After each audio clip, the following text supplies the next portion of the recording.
Rizq Alloh tomonidan har bitta bandaga kafillangan narsa ekan. Inson musulmon bo'ladimi, kofir bo'ladimi, farqsiz rizqini yeydi. Faqat o'sha rizqini yeyishlikda uni qiladigan ishi ikki dona.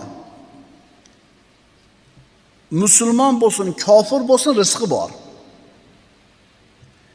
Rizqi keladi. Nima bo'lishidan qat'iy nazar.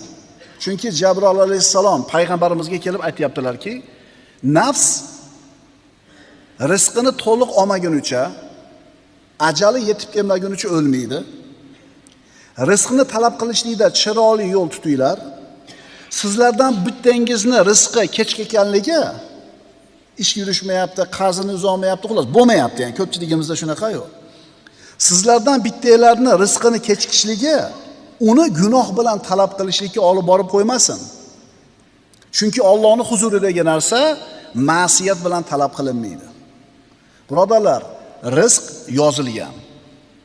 Hali osmoni yer yaralmasdan avval 50 ming yil burun, hali osmon yer yaralgani yo'q. Shundan 50 ming yil avval Alloh